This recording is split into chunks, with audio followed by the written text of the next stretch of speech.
Welcome to the WPIAL Blitz Show. I'm Bruce Badgley, Ian McMeans, and Ian, why don't you introduce our very special guest tonight? Yes, we have Coach Mike Fulmore from Northgate High School. Northgate, as we talked about last week, had the longest losing streak in the WPIAL entering this season at 32 games, and they pulled off a great victory this week, 22-6 over Carlinton. So congratulations, Coach, on snapping the long losing streak. I know you weren't there for all of it. You kind of came in the middle of it, but just for some history for our listeners, Northgate's last win was in 2017 in week 4 against Stowe Rocks. And they had some issues on the team at that time, had some kids get dismissed and then lost the rest of their games that season. They'd actually reached the WPIAL semifinals the year before that, and then kind of just really fell on hard times. And Coach Fulmore came in and turned them around, and now they're back on the winning streak. So congratulations, Coach. And what's this mean to you in the program? First, I'd like to thank you guys for having me on tonight. Great show, and I'm happy to be here. It's amazing, it's just, I just finished practice, and I was telling the kids the thing that I'm most proud of are those same kids that have played for me for the last 3 years that haven't had a win, are the same kids that turned around the program, and we're going to win with these group of guys. I think the interesting thing too is like, it's got to be very satisfying too to have it be, the first game, because man, that's gotta create a whole new outlook on the season, winning that first game, doesn't it? Yeah, it absolutely does. I don't think it really surprised me though. I could see the steady improvement over these guys over the last few years.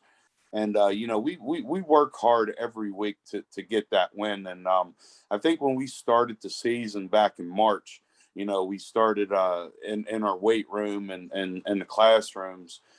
It was pretty obvious to me that these guys weren't young anymore. They've been fired up about playing. They all have a lot of experience. And, sometimes the best experience that we can get from things is when we lose.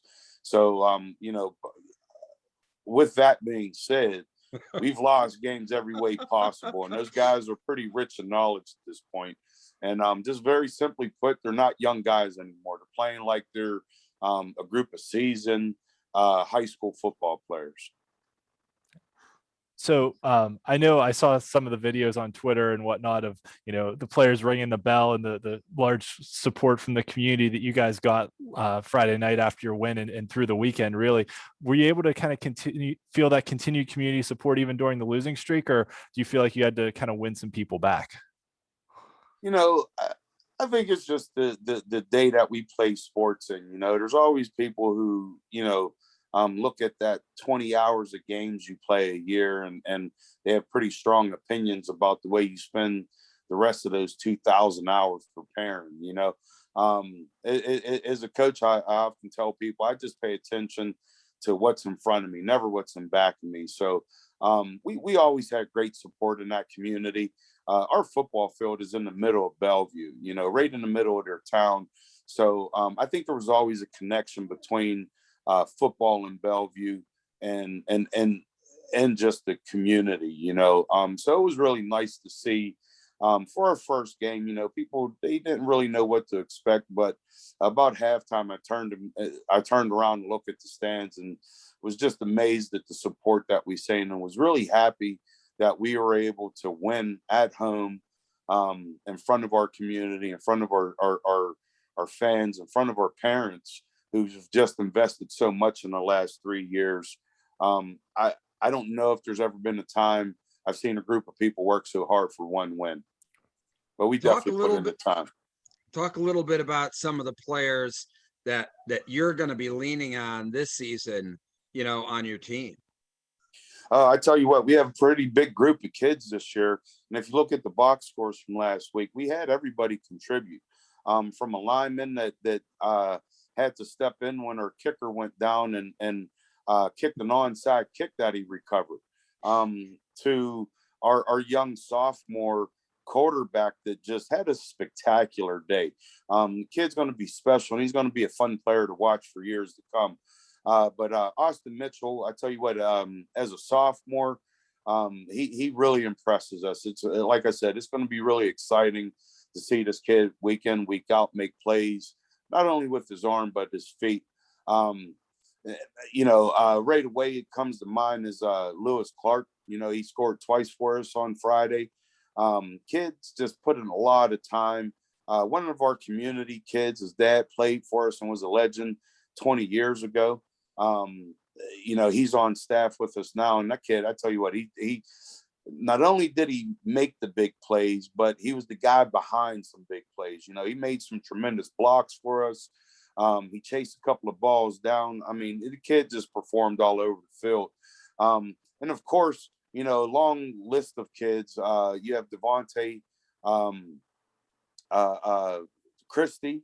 He played quarterback for us last year. He's starting getting a nod at receiver this year, and he caught a couple of key balls that helped us move the chains last week. And finally, I can't. I'm a lineman. Played line all my life. I'm still a line coach, and I have to tell you that we have a special kid on the team, Dylan McWilliams. I tell you what, if you seen that film from Friday, he had a couple of devastating plays. He's making his presence known on the offense and defensive side of the ball. We just, all of those guys are just making plays, all around the field. And it's just so good to see us earn that first win and what I would describe as a great team effort. That's awesome. And congratulations to you guys for all the hard work you've put in over the years. It's great to see it pay off. We love to see, things like that come to fruition. They've been building up over time. So I guess the next question is, where do you go from here? What are your goals for this season? Mapletown, our goals don't really change from week to week. We get into practice and, we say a lot of things like, we work Monday through Thursday and have fun on Fridays.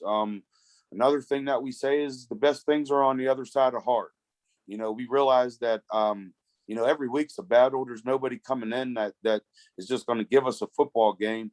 And, we just want to compete and play great high school football every Friday night. But next up is Mapletown. I tell you what, Coach, we're always happy here. Thanks to Ian. I mean, he really does a great job and we want to do a good job in highlighting the really great stories in the WPIAL. And boy, you're a great story to, start the season. We really want to thank you for your time today.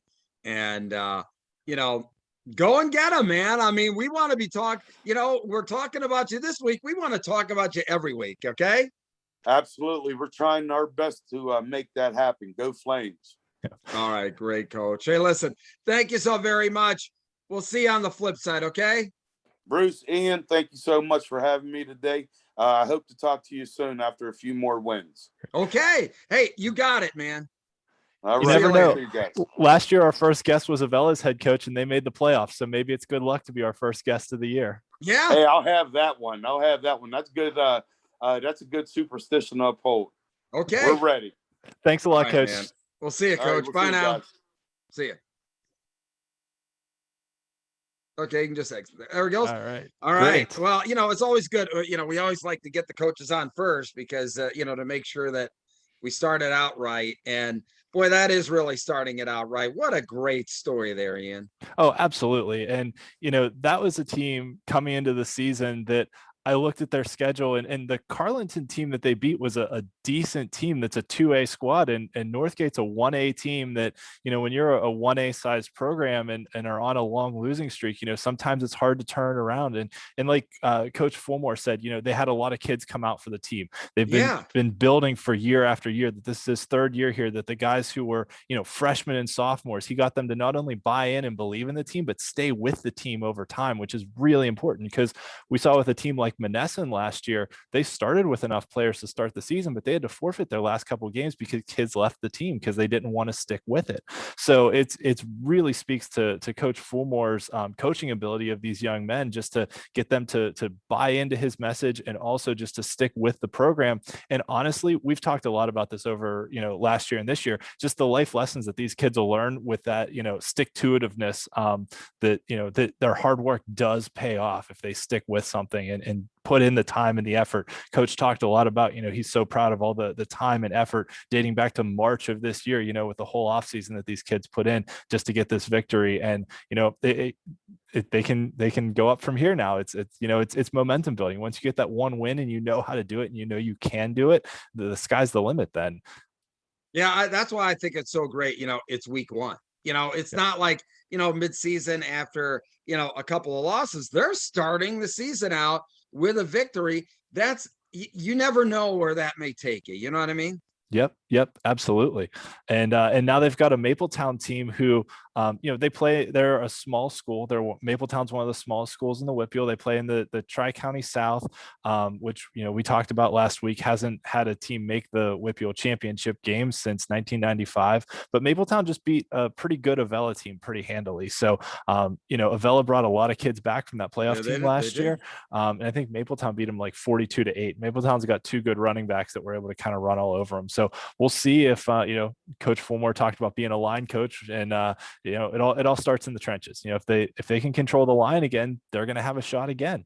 We'll see what happens. All right, man, you've got control. All right, here we go. Let's look back. All right. So we'll start with a little look back at what happened in week 0, and then we'll look forward to week 1. So welcome everyone to the WPIAL Blitz show. This is the week 1 edition. I'd like to thank our sponsors, Brute Athletic Apparel and Get Recruited. Bruce, you want to say a few words about them? Look, the first thing is you've got to make a tough decision here this week, thanks to Brute Athletic, because they're sponsoring, the WPIAL Performer of the Week, in your eyes anyway. Yes. So we want to thank them. This is going to be a really nice shirt that they're going to get, and Get Recruited. Andrew Cohen, just a great job in the personal approach to get kids college scholarships who want to play football at all levels, whether it's Ivy League, Division III, or otherwise. So thanks to both of those sponsors, and on we go. All right. And we'll talk about the player of the week in a minute, but first let's talk about some of the results. So the big thing that happened here in Western Pennsylvania this past weekend was the Western Pennsylvania versus Everyone showcase event. There were 5 WPIAL teams that competed in it, a couple other City League teams as well, but we're here to cover District 8. The City League is we're here to cover District 7. The City League is technically District 8. So we're just going to focus on the WPIAL teams.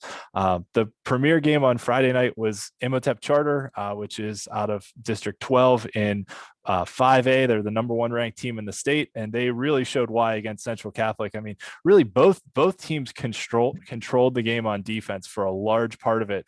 And then Imhotep got a turnover in the 4th quarter and was able to turn it into a touchdown and take the lead. And Central got the ball back with about 2 minutes left and had to drive the length of the field and didn't even get a first down. And this actually goes back to something we kind of talked about last week with Central Catholic is, they're the 2-time defending WPIAL champions, but they're a run-heavy offense. And if they get behind, they're not real good at playing from behind, especially if they don't have a lot of time left in the game. So this is a perfect example that Central Catholic had 2 minutes left. They threw a pass on first down, got 8 yards. 2nd and 2 with a running clock. They hand the ball off, get tackled. 3rd and 2 with a running clock still, they hand the ball off again and get tackled. They called timeout before 4th down, and they called a running play to the right side, which went directly at the Imhotep defensive end, who's the number 1 recruit in the state. And he made a tackle in the backfield for a loss. So, did I say a hint of whatever they're saying, that they were running at the running right. They Look, ran don't you right run at right him. at the guy? Don't you run right at the best player? But No, you run away from him. okay, all right. Although they've got a Anyway, D1 recruit on the other side of the line too, so it okay. was kind of a. But Yeah, that's the thing correct. is, I mean, Central got into a 2nd and 2 situation with a running clock, and that's the kind of time when you can push the ball down the field a little bit. And they ran the ball 3 times and turned it over on downs. So just that's one of those question marks that may hang over them, for the rest of the year. If they get in a close game against the North Allegheny or a Mount Lebanon, we'll see what happens. Hey, look, this game in the scheme of things in the WPIAL means, like you said, it's an exhibition game. It doesn't really count toward anything for Central Catholic. It does for Imhotep, okay, but it really doesn't for Central. Right. I was fortunate enough to interview the Imhotep head coach last week, Devin Johnson, and he talked about these bookend defensive ends that he had. And I'm telling you what,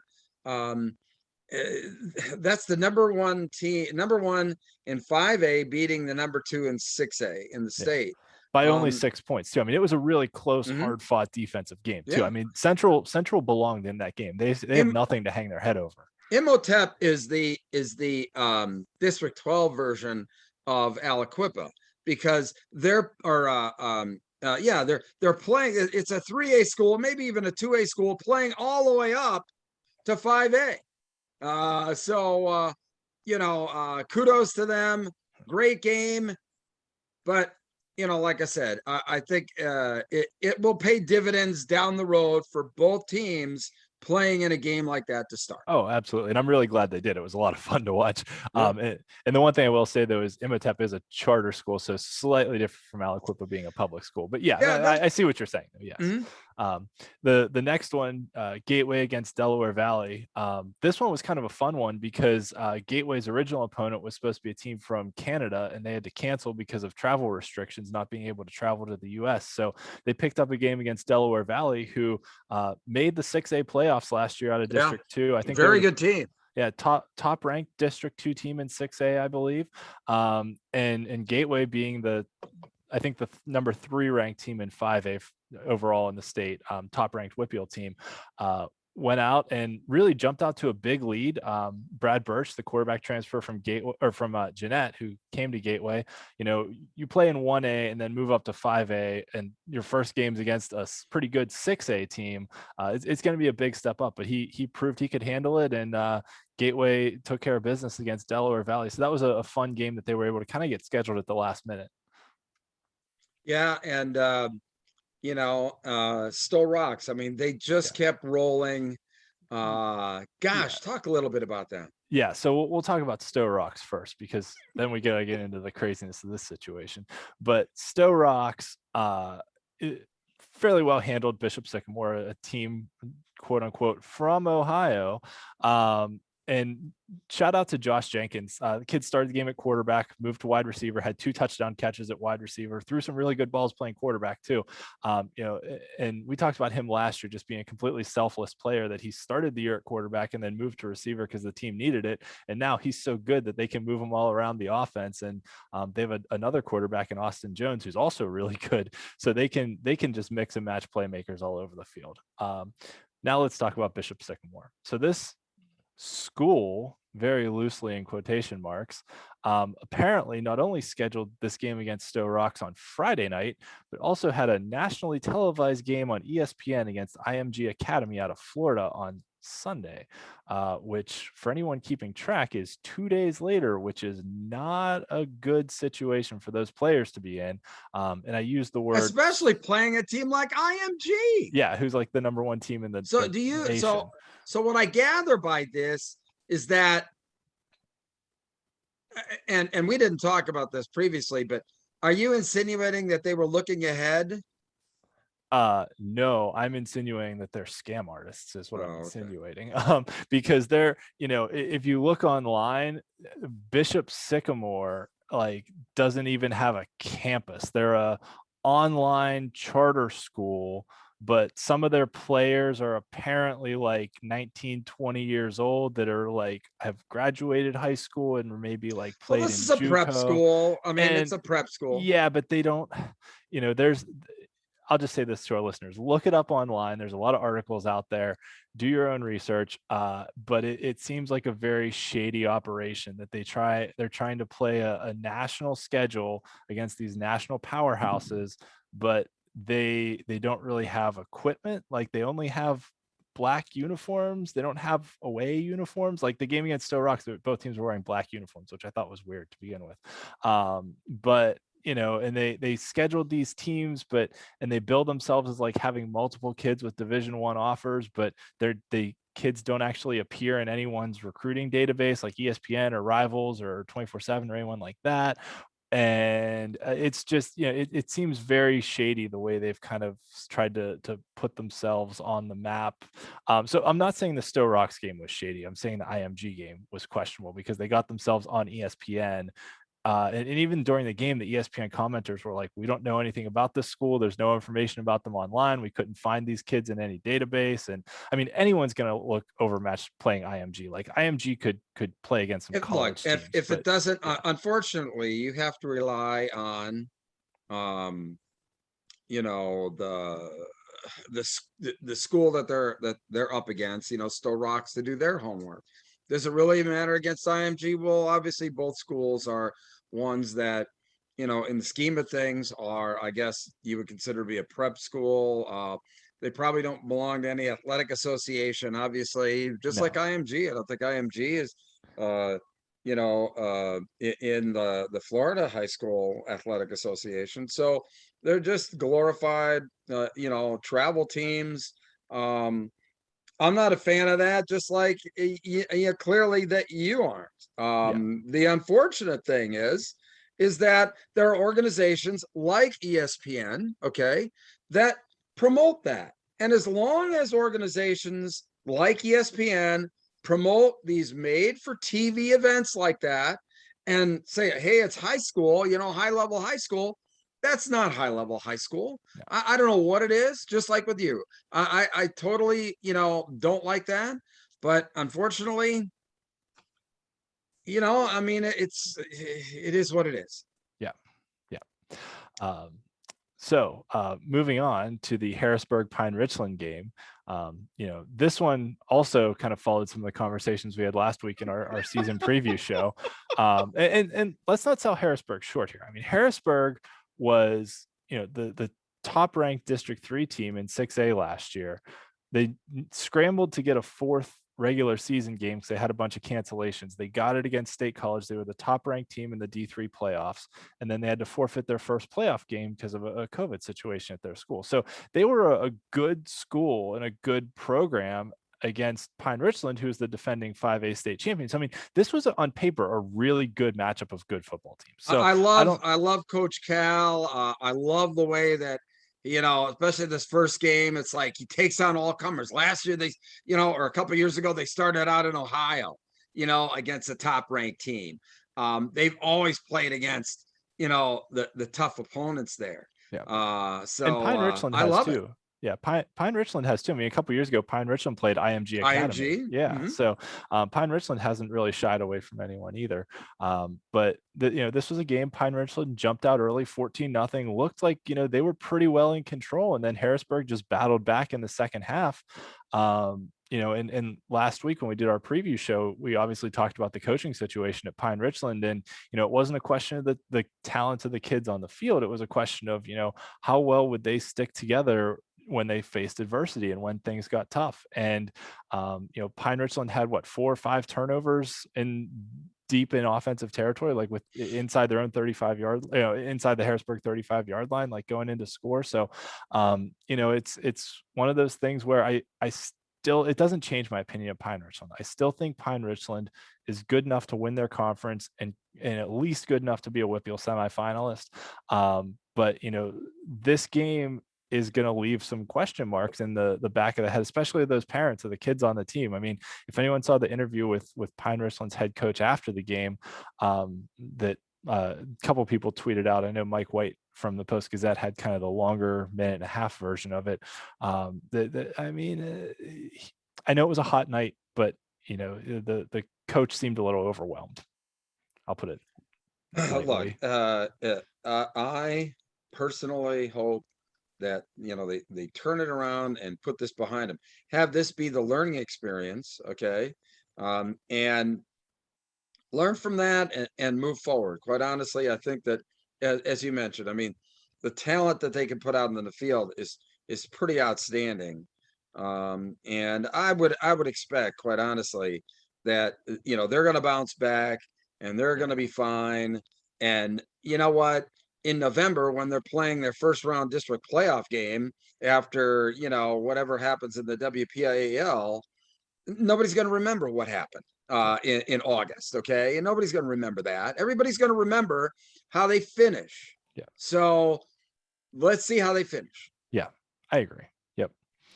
And then the last game, the host of the event, Woodland Hills, came out and played a really solid all-around game against Wayne Valley from New Jersey. So shout out to Woodland Hills. They look like a serious contender. So we'll see how they go moving forward this year, because they've got a good Gateway team and a good Penn Trafford team in their conference also. But honestly, any two of those three could reach the WPIAL championship game too. So 5A is going to be really good this year. It's going to be fun. So talking All about right, some well, let's see other if results. we can see if we can get our commercial up here. Yeah. And let's go through some other results first. Okay, go right ahead. Yeah. All right. So biggest win of the week, obviously Northgate beating Carlinton. The game of the week was New Brighton in overtime beating Western Beaver on Saturday afternoon. Just a back and forth game, a lot of fun. Congrats to New Brighton on getting the win. Upset of the week, Southmoreland, who's playing in 3A now, beat McGuffey, who's a 2A team, but was considered one of the top contenders. And incredible. A couple years ago, Southmoreland broke a 40-year playoff drought, and I went to their game against McGuffey, and McGuffey just, ground them down and wound up kind of just beating the pants off of them. I mean, it was the final score was closer in the first half. McGuffey little ran payback sounds like, huh? Yeah. Oh, it was. Yeah. And so McGuffey had really owned Southmoreland for a long time when they played in a conference together, and Southmoreland got some payback this year, and yeah, good result for the Scotties moving forward.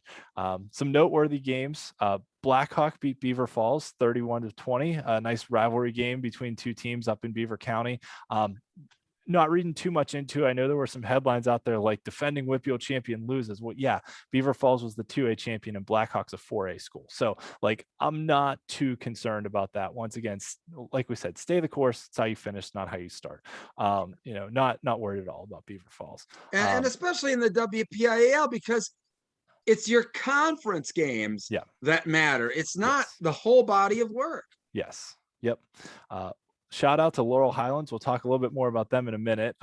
They beat Connellsville 44-14, and that was the first time Laurel Highlands had ever beaten Connellsville. So two schools in Fayette County, two fairly large schools in Fayette County who've played each other a bunch, and Laurel Highlands had never beaten Connellsville. So congrats to Coach Colasar and the Laurel Highlands Mustangs there. Penn Trafford continued their domination over their neighboring rival Norwin, and Moon, a 5A school that I kind of saw as a middle of the pack school, wasn't quite sure what to make of them, came out and really flexed their muscles against a pretty good Seneca Valley team who's a 6A team. So really? Yeah. Yep. So now I think we'll turn it over, and you've got a commercial from one of our sponsors. Yeah, our buddies at Get Recruited Consulting. Just trying to get my recording going here. And great stuff there by Andrew. Whoops. Nope, we're good. We're back. So next up, we have our Player of the Week, which is sponsored by Brute Athletic. And this week's Player of the Week goes to Rodney Gallagher from Laurel Highlands. So I have a quick highlight from Rodney's huddle page, and his huddle page is full of excellent highlights. So here he is playing quarterback and runs the option right up the gut, speed, explosiveness, power, quick cut down the sideline. He's gone 50+ yards for a touchdown. You can see the reaction of the fans. So congratulations, Rodney Gallagher. In total, he threw for 2 touchdown passes and 100 yards through the air. He ran for 100 yards and 2 more touchdowns and had 2 interceptions on defense. We talked a bit about him last week. Gallagher is arguably the best athlete all around to come out of Fayette County in a long time. He's a 2-sport star in football and basketball. He's a number of major D1 offers in both sports. Still kind of deciding what he's going to do, but he's only a junior. So we get the pleasure of watching him for 2 more years, which is going to be really, really exciting. So congratulations to Rodney and to the whole Laurel Highlands program on getting their first win over neighboring rival Connellsville ever. Some other top performers from this past week, Leechburg running back Braden Lovelace, 8 carries, 216 yards and 4 touchdowns. I mean, that's just an absurd tally there. They played a Jefferson Morgan team out of the Tri-County South who's not real good defensively. Jefferson Morgan had one of the worst defenses in 1A last year, and Leechburg exposed them this year, but Leechburg's off to a good start, which can carry that momentum as they try and make the playoffs for the first time since 1988. Caden Olson, the quarterback from Armstrong, who led the WPIAL in passing last year, got off to a hot start with 267 yards and 3 touchdowns. The WPIAL's leading rusher after 1 week is Wyatt Ringer from Beaver, who had 22 carries for 220 yards and 2 touchdowns, and also had an interception on defense. So congratulations, Wyatt, on leading the way after 1 week. Yeah. And just another absurd stat line that I had to throw in, Luke McCoy from Laurel, 5 carries for 155 yards and 3 touchdowns. It was funny because leading up to the season, all the preview articles about Laurel were like, oh, they're going to put in a spread offense. They're going to throw the ball more. I think they had 6 pass attempts the whole game. McCoy ran for 155. Kobe DeRosa ran for 100 plus and a couple of touchdowns. They beat Northeast, the Grape Pickers out of District 10. I think it was like 56-0 or 56-6 or something like that. So Laurel really flexing their muscles. And Laurel was that team that I said, I was higher on than a lot of other people, and to watch out for them. And they really, flexed their offensive muscles and showed what they had in week 0. So we'll be keeping a close eye on them moving forward as well. Yeah, that's you really have some tough decisions to make, pal. Yep. There were some really good performances and statewide too. I mean, out in your way, not only did Nick Singleton from Governor Mifflin run for 200 plus and 5 touchdowns, but you had Alex Irby from Steel High threw 8 touchdown passes, I saw. Yeah, yes. That's all I have to say about that is yes. 77-0. Yeah, look, sometimes the games get out of hand. I'll be the first one to tell you that. And quite honestly, Nick Singleton,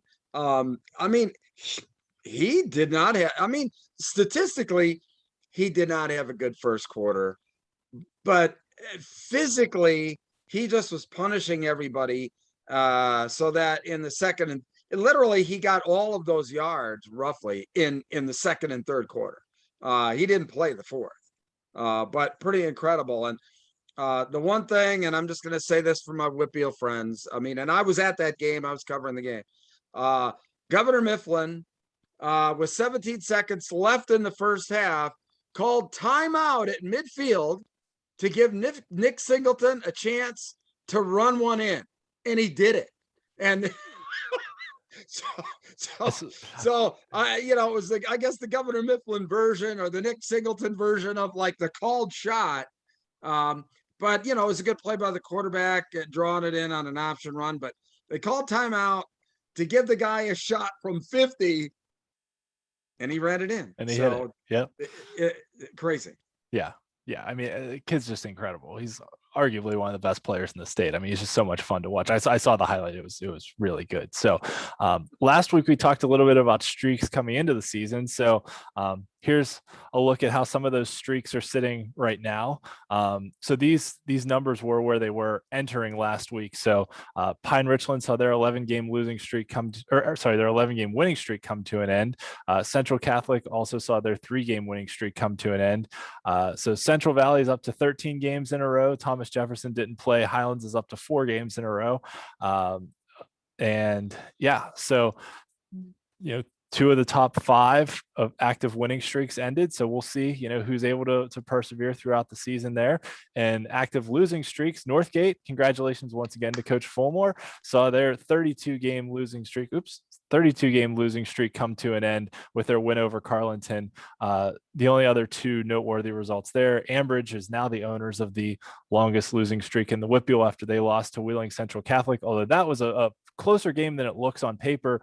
It was, I think, 16-14 at halftime. So Ambridge was hanging around there and then just kind of got away from them in the second half. And Waynesburg also was really close with Carmichael's for a while, and then once again just kind of got away from them down the stretch. So both of the teams that lost, they were in those games and had a shot. So keep an eye on those teams as well moving forward this year. Shaler, also congratulations to them. They didn't win a game last year, but they ended their 8-game losing streak with a win over Newcastle. And Uniontown, who's a former WPIAL team but playing as an independent this year, did not have a week 0 game. So their 34-game losing streak is still the longest in the state. They're essentially playing a Pittsburgh City League schedule this year. They're playing a lot of opponents from the City League, so they should have a couple chances there, I think, to win a couple games. So we'll see where it goes, and we'll keep an eye on this moving forward. So one of the things I wanted to talk about, was just how the schedule format's set up this year, because we talked last week about how, the WPIAL had changed the schedule in moving into 2020, and they wanted to try and get more conference games towards the end of the year. But that obviously didn't happen last year because they had the truncated season and all that. So week 0 is optional for everyone. The games are scheduled by the schools themselves. So now we're moving into week 1, where every team in week 1 and 2 is playing a non-conference game. And those games, for the most part, are scheduled by the WPIAL. So when I say for the most part, basically everyone except for North Allegheny. Because the WPIAL had an odd number of teams in 2020, so they had to, one team couldn't play a WPIAL opponent basically, and then Uniontown dropped out. So there's another team in there too that whoever was scheduled to play against Uniontown now has an open date that they can choose to fill or not fill at the school's discretion. But other than that, games in weeks 1 and 2 are all scheduled by the WPIAL, which also gives us some intriguing matchups with some historical rivalries that they tried to put together too. So we'll see that moving forward over the next couple weeks. Week 3 is when we start conference play for teams that have 7 or 8 teams in their conferences. For teams that only have 6 teams in their conference, they play non-conference games that are scheduled by the WPIAL through week 4. And then once we get to week 5, conference play begins for all teams are playing conference games. So Very good. This is kind of the roadmap of where we are and how we're going to move forward. So I know last year on the show, I showed a lot of standings, and we looked through, who's in position to make the playoffs. Since the WPIAL standings are only based on conference play and are, that's the sole determining factor in who makes the playoffs, we really won't get into standings until week 3, week 4, and then week 5 in earnest. Yeah, so. and it's kind of bad timing because the Penn Live ratings come out on Tuesday, or it's gonna be about that. So kudos to you for putting together some good information here. Yes. So we'll keep an eye on those, and we'll probably have some things to say about them as well. So let's talk about some rivalry games that are happening this week. One of the big ones, Aliquippa against Beaver Falls. They played in the conference together for a long time. Beaver Falls topped Aliquippa in the 2016 WPIAL championship game, went on to win the state title.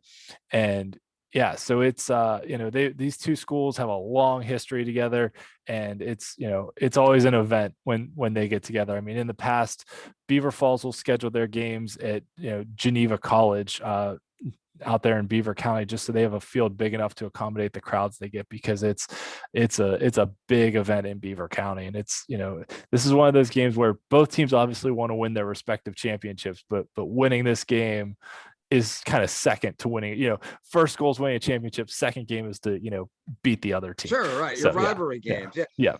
So the rivalry games typically are, and week 2, it's the same thing out here in District 3 as well. I mean, a lot of rivalry games week 1 and or week 0 and week 1, whatever you want to call it, the first game and the second game. Couple first weeks. Yep. Avella and Fort Cherry, neighboring school districts, haven't played a ton over the last decade or so, but neighboring districts. So anytime neighboring districts get together, there's a lot on the table. Highlands and Valley, one of my favorite rivalries. They also haven't played for a while, but Highlands and Valley are schools across the Allegheny River from each other, and there's a bridge that separates them. So anytime, it's a battle for the bridge, basically. And anytime you have a battle for a bridge, a rivalry that involves naming of a bridge, especially, it's one worth watching. One of my favorite ones was Rochester and Monaca, schools separated by the Ohio River in Beaver County, that they would actually change the signs on the bridge and rename the bridge every year based on who won the game. So it would either be the Rochester Bridge or the Monaca Bridge based on who won the game. But Monaca merged with Center to form Central Valley back in 2010. So interestingly enough, on the Rochester side of the bridge, now the sign says the Rochester Monaca Bridge, and on the Monaca side of the bridge, it says the Monaca Rochester Bridge. But if you want to be technical about it, Rochester won the final head-to-head game, so it should be the Rochester Bridge in perpetuity. Well, just stats and history you're getting nowhere else, that's for sure. Yeah. So Highlands and Valley, similar thing. Two schools opposite a bridge, naming rights on the line. And that's a rivalry that goes back decades. I mean, those schools have played each other for a long time. Laurel and Shenango, two small schools from around Newcastle. We talked a little bit about Laurel being a team to watch in 2A. Shenango is still a team to watch in 1A. So, but Shenango had played up in 2A previously. So these schools have played each other a lot in conference play. Actually, both of these schools have kind of always been right on that 1A, 2A borderline, that they kind of move up, move down, move up, move down to, between single A and double A over the years. But another good one to watch in Lawrence County. New Brighton and Rochester, once again, neighboring districts, same side of the river this time, not opposite sides, but same side of the river there. And a lot of history there between the two, and a lot of crossovers between them, that kids who have played at Rochester have gone on to coach at New Brighton, and kids who've played at New Brighton have coached at Rochester, and things like that. Two neighboring communities that will have a good game against each other. Penn Hills and Central Catholic. Penn Hills is now in 5A, Central still in 6A, but back in the quad A years, when we had 4 classifications, these two were in a conference together for a number of years, and a lot of good games between these two schools over the years. Oh, so much history here. Oh my gosh. Yeah, a lot of history there between those two. Upper St. Clair, Mount Lebanon, a game close to my heart, living in the South Hills of Pittsburgh. Neighboring districts along Route 19 going southwards.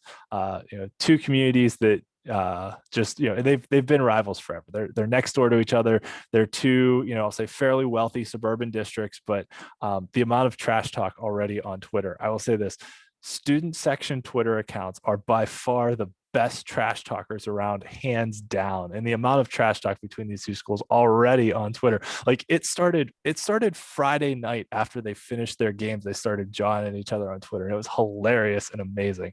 And it's those student section accounts are good for A, telling people what shirt to wear, and B, trash talking, and that's about all they're good for. But it's so much fun. It's fun. So much fun. It is fun. Yeah. And then Woodland Hills and Mckeesport. Mckeesport's now in 4A. They were previously in 5A. Once again, schools close to each other in the Mon Valley that have met a number of times over the years, dating back to Quad A. They're playing Saturday afternoon, and this should be a real good one. Is there a reason they play on Saturday afternoon? I'm not sure.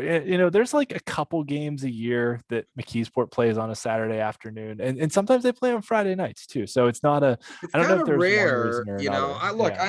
I know that Harrisburg plays on Saturday afternoon, for particular reasons. I guess one of them is that Severance Field doesn't have any lights, but I think they do that for a reason. They prefer to have them playing in the afternoon rather than an evening game. If you catch my drift there. Yeah. Some of the, so you're saying that they choose to do it even though they have lights and everything like that. They just choose to do it.